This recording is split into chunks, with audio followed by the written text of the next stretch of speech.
The Book of Job, Chapter 13. As Job replies to Zophar the Naamathite, he really goes on a roll.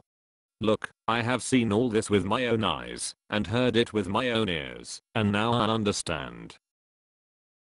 I know as much as you do.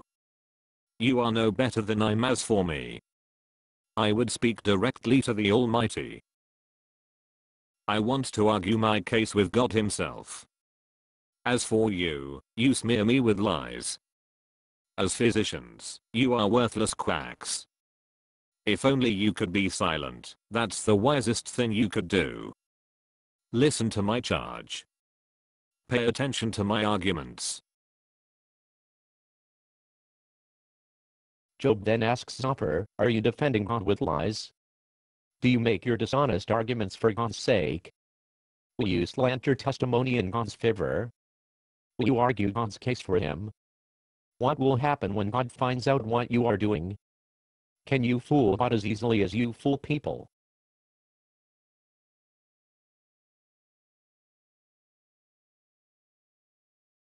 Job said no. You will be in trouble with God if you secretly slant your testimony in His favor.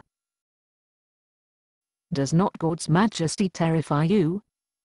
Doesn't your fear of God overwhelm you? Your platitudes are as valuable as ashes. Your defense is as fragile as a clay pot.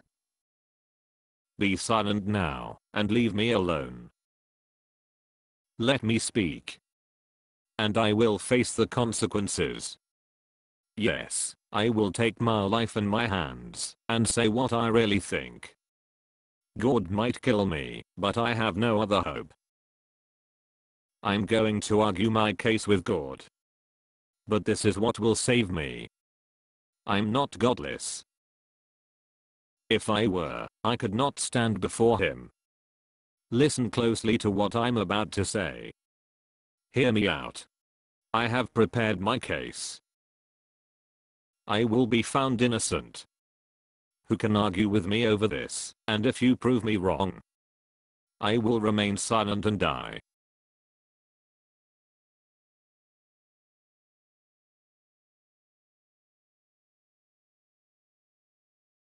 O God, grant me these two things, and then I will be able to face you. Remove your heavy hand from me, God, and don't terrify me with your awesome presence. Now summon me, and I will answer, or let me speak to you, God. And you reply. Tell me, God, what have I done wrong? Show me my rebellion and my sin, God. Why do you turn away from me? Why do you treat me as your enemy? Would you terrify a leaf blown by the wind? Would you chase dry straw? You write bitter accusations against me, and bring up all the sins of my youth. You put my feet in stocks. You examine all my paths. You trace all my footprints. I waste away like rotting wood, like a moth-eaten coat. Job continues in chapter 14.